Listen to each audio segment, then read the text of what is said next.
Corona ने सांसों पर आफत खड़ी कर दी है। आज प्रदेश के अधिकतर अस्पताल ऑक्सीजन के लिए तरस रहे हैं। मरीज अपनी सांसों के लिए बेचैन हैं। बड़े बड़े अस्पतालों में ऑक्सीजन का टोटा है। ऐसे में अब लोगों के सब्र का पैमाना छलकने लगा है और सरकार की नाकामी पर लोगों का गुस्सा फूटने लगा है।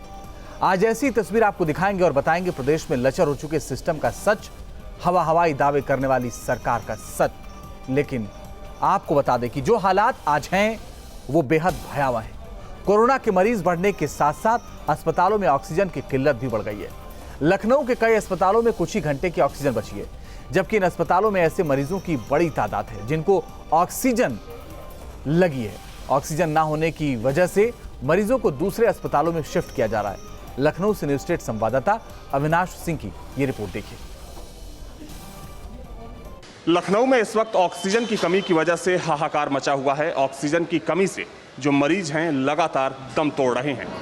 अगर बात राजधानी लखनऊ की करें तो यहाँ पर मौतों का आंकड़ा तेजी से ऊपर जा रहा है। खासकर जो प्राइवेट हॉस्पिटल्स हैं वहाँ पर इस वक्त सबसे ज़्यादा ऑक्सीजन की कमी देखी जा रही है। इस वक्त मैं रॉकलैंड हॉस्पिटल में हूँ। सरकार ने इसे कोविड डेडिकेटेड हॉस्पिटल बनाया था, लेकिन जो हॉस्पिटल प्रबंधन है उसका कहना है कि लाख कोशिशों के बाद भी जो आपूर्ति होनी चाहिए थी ऑक्सीजन की वो नहीं हो पा रही है। मजबूरन उन्हें अब मरीजों को यहाँ से शिफ्ट करना पड़ रहा है। मिस्टर अहमद है मेरे साथ, जो कि इस हॉस्पिटल के ऑनर हैं।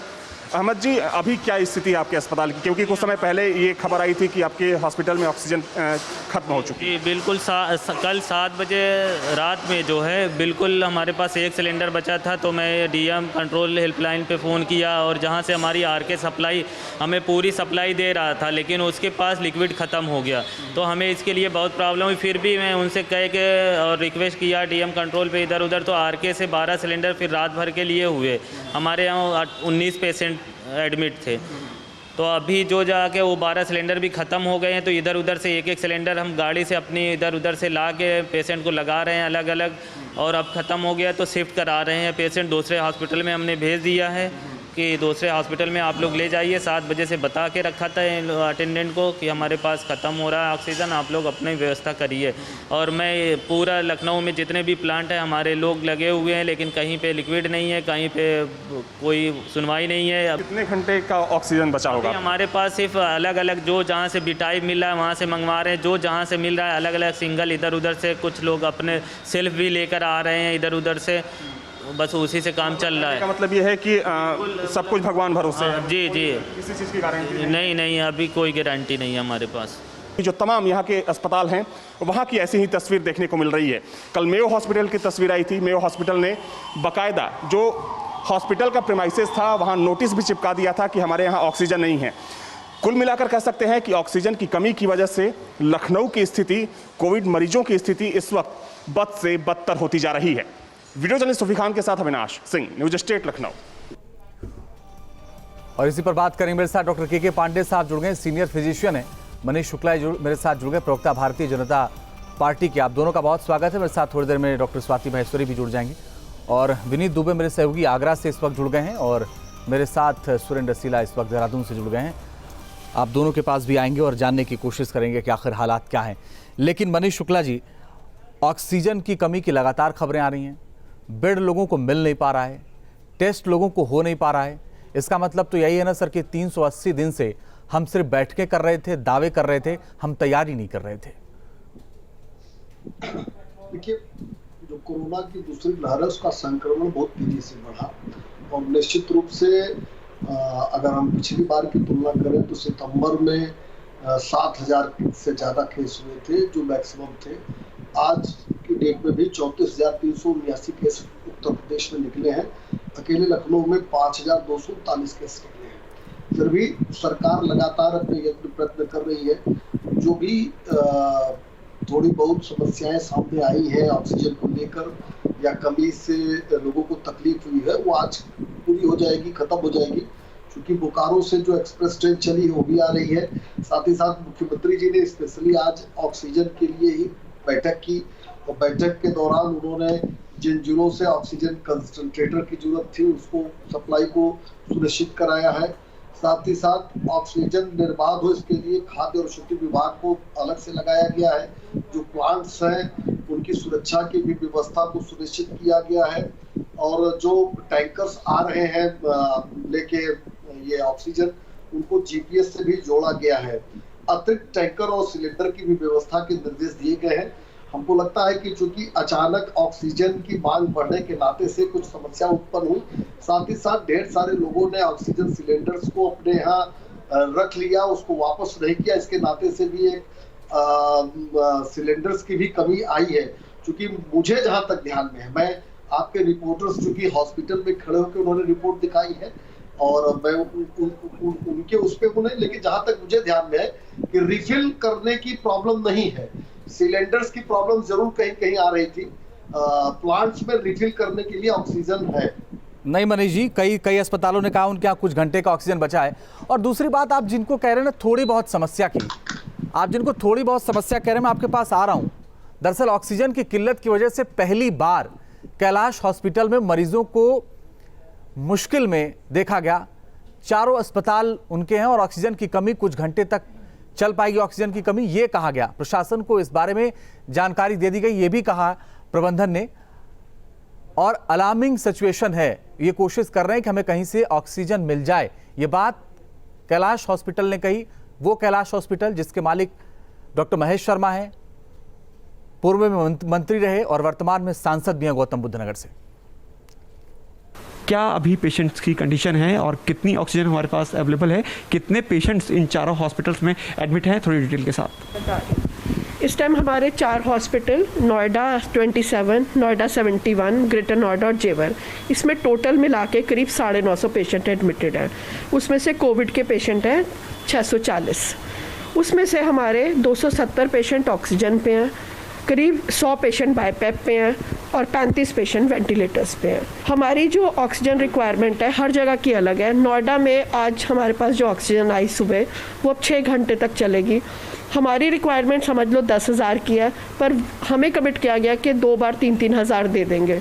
तो ये ऐसी चीज़ नहीं है जिसमें हम कमी कर सकें। अगर पेशेंट की हमने कुछ भी टाइम सप्लाई बंद की तो उसमें हमें दिक्कत हो जाएगी। 71 में तो हमारी अभी 2-4 घंटे की ही ऑक्सीजन बाकी है। हम हर जगह आज बोल रहे हैं कहीं से टैंक मिल जाए, कहीं से सिलेंडर मिल जाए, तो हम ऑक्सीजन की अपनी रिक्वायरमेंट पूरी कर सकें। जेवर में भी 3-4 घंटे की ऑक्सीजन हमारे पास बची है। और इस सब के तहत आज हमने अपने चारों हॉस्पिटल्स में सवेरे से एडमिशन बंद किए। ये पहली बार है हमारे कैलाश हॉस्पिटल में, मतलब 20 साल मुझे भी हो गए काम करते, कि हमें एडमिशन बंद करनी पड़ी। क्योंकि हम बेड क्रिएट कर लेते हैं, हम डॉक्टर को स्ट्रेच कर लेते हैं, पर हम ऑक्सीजन को कहाँ से लाएं? ऑक्सीजन की किल्लत की वजह से हम नहीं चाहते कि हम नया पेशेंट भी लें और जो पुराने हैं उनको हम पूरी ऑक्सीजन दे ही ना पाएं। अगर हम चारों हॉस्पिटल की बात करें तो कितना सर्वाइव कर पाएंगे ऑक्सीजन जो बची हुई है अभी? आज का दिन मुश्किल से। स्टेशन को भी बोल रहे हैं, जो लोग दे रहे हैं शायद उनकी भी यही दिक्कत है कि इस टाइम पूरे इंडिया में बहुत ज़्यादा डिमांड बढ़ गई है। कैलाश हॉस्पिटल के अंदर ऑक्सीजन की किल्लत है और तकरीबन 1200 पेशेंट्स हैं जो हॉस्पिटल के अंदर एडमिट हैं, 4 अलग अलग ब्रांचेस के अंदर। अगर ऑक्सीजन नहीं मिलती है तो क्या कुछ हो सकता है, सोच कर डर लगता है। तो ऐसे में सरकार को भी ध्यान देना होगा और सभी को मदद के लिए आगे भी आना होगा। वीडियो जर्नलिस्ट के साथ हिमांशु शर्मा, न्यूज स्टेट नोएडा। प्रतिष्ठित कैलाश हॉस्पिटल पर भी ऑक्सीजन का संकट छाया है, जो कि गौतम बुद्ध नगर के सांसद महेश शर्मा का अस्पताल है। वहीं वो भी अभी लाचार हैं, सुनिए उनकी लाचारी। कर रहे हैं कुछ लोग, ऑक्सीजन आ रही है, ये एनसीआर का हिस्सा है, इनकी ऑक्सीजन कहाँ से मिलेगी? ये ना यूपी में है ना दिल्ली में है। हाँ, मान लो 10 सिलेंडर आए तो 10 सिलेंडर पहले दिल्ली वाले खींच ले जाएंगे और एनसीआर मान लो लखनऊ से आनी है तो लखनऊ में जाए। ये बेचारे कहीं में भी मतलब यहाँ की दिल्ली की सप्लाई पूरी करने के लिए गाजियाबाद और साहिबाबाद के लिए डीएम दिल्ली भेजना पड़ रहा है बेचारे। तो हमें पता है दिल्ली वाले जान बड़ी ले लेंगे। ये तो कहाँ इसका हम देख रहे हैं, सुपर एनसीआर का हिस्सा है, लेकिन दिल्ली इसको अपना मानेगा नहीं। लखनऊ यूपी का मतलब लखनऊ।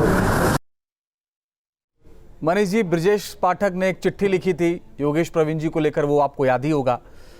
आज आप ही की पार्टी के एक नेता है विनीत शारदा, उन्होंने एक ट्वीट किया है, मुख्यमंत्री जी को टैग किया है। लिखा, अभी अभी मैंने स्वास्थ्य मंत्री जयप्रताप जी से फ़ोन पर वार्ता की। हमारे 2 मरीज़ आगरा में एडमिट हैं, उन्हें रेमडेसिविर इंजेक्शन की ज़रूरत है, लेकिन मंत्री जी ने बहुत गंदा जवाब दिया।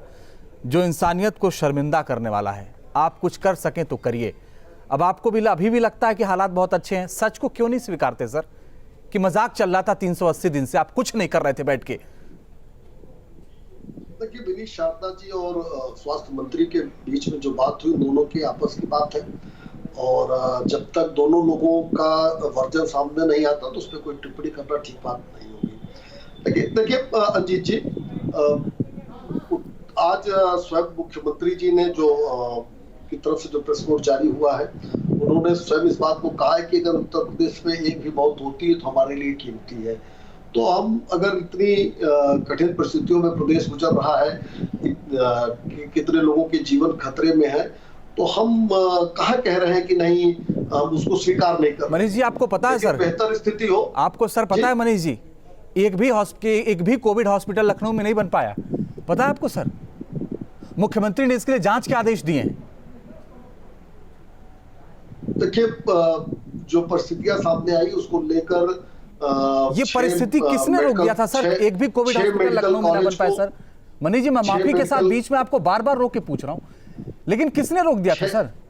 6 मेडिकल कॉलेज को हस्तगत किया गया, साथ साथ कई निजी हॉस्पिटल्स को भी ये एक भी कोविड हॉस्पिटल नहीं बन पाया था 380 दिन में। मनीष जी, मुख्यमंत्री ने एक जांच के आदेश दिए लखनऊ में सर। देखिए अजीत जी, कोविड हॉस्पिटल्स के रूप में जो हॉस्पिटल तब्दील किए गए थे सर, तब्दील करना, मैं वही समझाने की कोशिश कर रहा हूं सर, तब्दील करना अलग बात है, कोविड हॉस्पिटल बनाना अलग बात है। नोएडा में बना है सर कोविड हॉस्पिटल 39 में, लखनऊ में एक भी नहीं बना सर। मुझे लगता है कि एक बार कंप्लीट करने देंगे तो बात कुछ क्लियर सामने आ जाएगी। सवाल और हो वो एक बार भी पूछ लीजिए तो मैं उसको पूरा कर लीजिए सर, प्लीज कंप्लीट कर लीजिए सर, कर लीजिए सर। देखिए, जब कोविड हॉस्पिटल्स में तब्दील किए गए थे हॉस्पिटल्स, तमाम हॉस्पिटल बनाए गए थे, तो अभी आपको स्वयं ध्यान होगा कि अक्टूबर नवंबर के आसपास जीरोस की संख्या में कोविड के मरीज आना शुरू हो गए थे। उसके नाते से उन हॉस्पिटल्स को, जो प्राइवेट हॉस्पिटल्स थे या जो सरकारी हॉस्पिटल्स थे, उनको कोविड हॉस्पिटल्स के रूप में चलाना न व्यवहारिक रूप से ठीक था और न ही अन्य मरीजों, जो अन्य सीनियर मरीज होते उनके लिए ठीक था। इसके लिए तमाम L3 के जो हॉस्पिटल्स थे, L2 के जो हॉस्पिटल्स थे, उनको सामान्य हॉस्पिटल्स में तब्दील किया गया था। जब कोरोना की सेकेंड वेव आई है तो उसका संक्रमण, उसका म्यूटेशन इतनी तेजी से संक्रमित करेगा, मुझे नहीं लगता किसी को भी इस बात का अंदाज था। चूंकि सरकार ने तुरंत कदम उठाने शुरू किए, लेकिन मैंने अभी पहले भी कहा, अभी भी मैं कहता हूं कि 2020 में जब ये संक्रमण आया था तो सितंबर में 60,000 के ऊपर पहुंचा था। Okay sir. आज अप्रैल माह में ही 34,000 30,000 के आसपास रोज निकल रहे मरीज। ठीक है। लेकिन आज जो ऑक्सीजन की कमी है उसके लिए एक ऑक्सीजन एक्सप्रेस चलाई गई है, बोकारो से वो टैंक्स को लेकर आ रही है। मेरे साथ दो बहुत ही वरिष्ठ डॉक्टर बने हुए हैं, मैं उनसे सवाल लूं। उससे पहले विनीत, आपके पास एक बार आना चाहता हूं।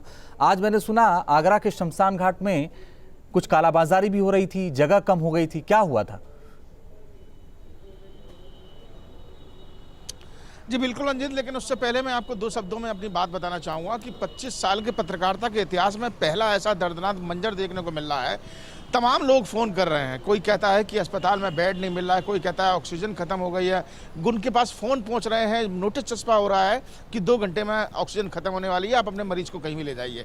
कोविड अस्पतालों की आपने बात की, लखनऊ में एक भी नहीं है, आगरा की भी यही हालात है। कोई मानने को तैयार नहीं है, कोई इस समय अगर देखा जाए तो संकट से जूझने के लिए कोई व्यवस्था नहीं है। शायद सरकार ने इस बात की उम्मीद भी नहीं लगाई होगी या इस बात सोचा भी नहीं होगा कि इस तरीके का मंजर सामने आएगा।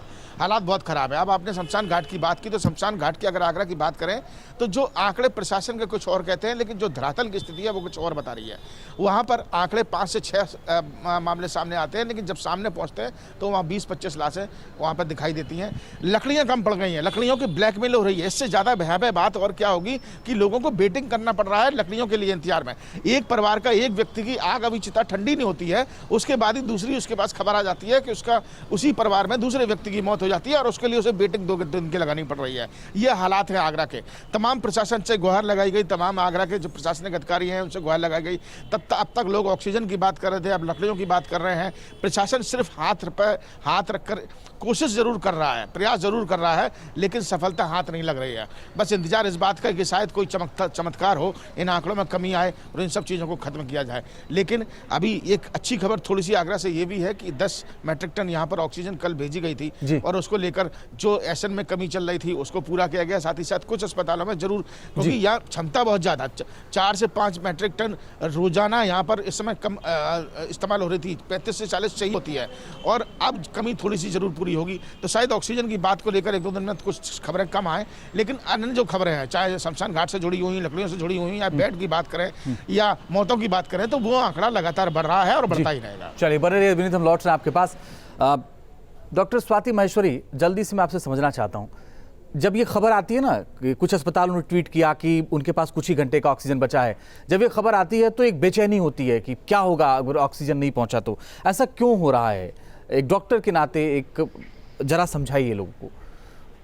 देखिए, मैं ये कहना चाहूँगी कि मेडिसिन की जब हम लोग पढ़ाई करते हैं और इमरजेंसी में जब हम काम करते हैं, तो वहाँ पर हम ट्रायड सीखते हैं कि किस मरीज को कितनी ज़रूरत है, ये हमें वहाँ पर सिखाया जाता है कि किसको हमें इमरजेंसी में टोटल डालना है, किसके हम थोड़ा वेट कर सकते हैं, किसके साथ हम बिल्कुल वेट नहीं कर सकते। तो जैसे अभी हमारे एक पैनलिस्ट बोल रहे थे कि हमने कोविड की सुविधाएँ खड़ी करी, लेकिन हम उनको आखिर व्यवहारिक तौर से कब तक रखते, तो कहीं ना कहीं कोई एक्शन प्लान भी तो बनाया गया होगा कि अगर आज मामले नहीं आ रहे, लेकिन कल अगर मामले आ गए तो हम लोग किस तरह से अपने संसाधनों को खोलेंगे, क्या हमारी एक्टिविटीज होंगी, कैसे हम ट्रायज करेंगे, कैसे हम लोगों को बचाएंगे। और ये आप जानते थे कि कोरोना एक रेस्पिरेटरी डिजीज है जिसमें सबसे पहले ऑक्सीजन की जरूरत पड़ने वाली है, और आज उसी चीज की हमारे पास किल्लत है, हमारे पास नहीं है।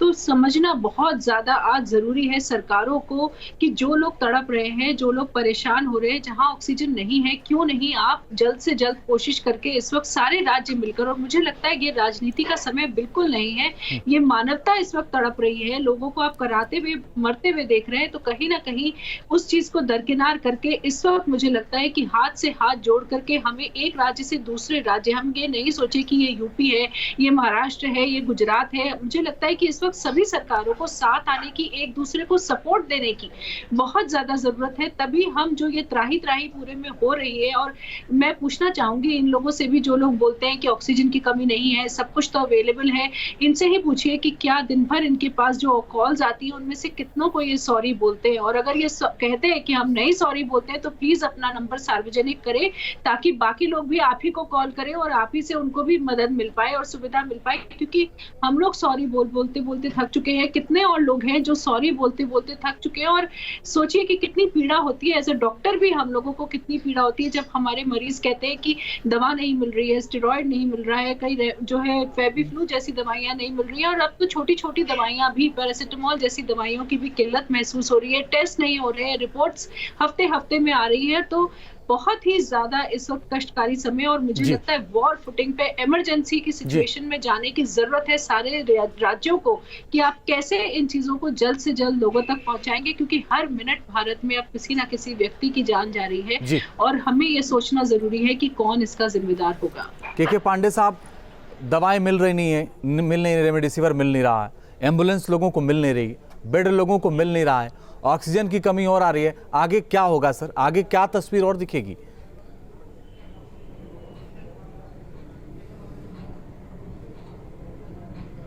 देखिए, जो अभी हालात दिख रहे हैं, मुझे लग रहा है हालात अगले कुछ हफ्तों तक और खराब होंगे। अब ये सबसे खराब हालात नहीं है जी। जिस तरह से कोरोना फैला है पिछले दिनों में, जिस तरह से केसेस 3 लाख के करीब पहुंच चुके हैं, 3 लाख से ऊपर क्रॉस कर चुके, मुझे लग रहा है केसेस और बढ़ेंगे कुछ हफ्तों तक। सरकार चाहे जितना भी कोशिश कर ले, जो कोरोना बीमारी है इसमें ऑक्सीजन की रिक्वायरमेंट बहुत गुना ज्यादा बढ़ जाती है। उसकी वजह क्या है? एक तो निमोनिया होता है जिसकी वजह से लंग की कैपेसिटी कम हो जाती है, फेफड़े की कैपेसिटी कम हो जाती है। दूसरी चीज है जो हीमोग्लोबिन होता है, मैं साइंटिफिक बात बता रहा हूं आपको जी। हीमोग्लोबिन का काम होता है, उसका हीम पार्ट जो होता है ऑक्सीजन को शरीर में ले जाता है, उसके ऊपर ये कोरोना वायरस काम करता है तरह तरीके से।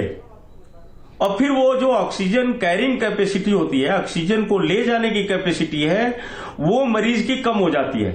इसलिए उसके शरीर के विभिन्न अंगों में ऑक्सीजन पहुंच नहीं पाती है और इसीलिए आप देखिए तो अल्टीमेटली मल्टी सिस्टम फेल्योर हो रहा है। कई अंगों में असर पड़ता है क्योंकि ऑक्सीजन सेचुरेशन कम हो जाता है। जी देखिए, ऑक्सीजन सेचुरेशन आइडियली 95 to 100 के बीच में होना चाहिए।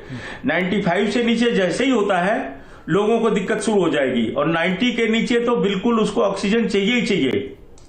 88 के नीचे इमरजेंसी आ जाती है। अगर उस पोजीशन में जितनी देर मरीज रहेगा उसके अंगों पे, विभिन्न अंगों पे, दिमाग पे, गुर्दे पे, लीवर पे, हर अंग पे असर पड़ेगा और वो असर जानलेवा भी साबित हो सकता है। Okay sir.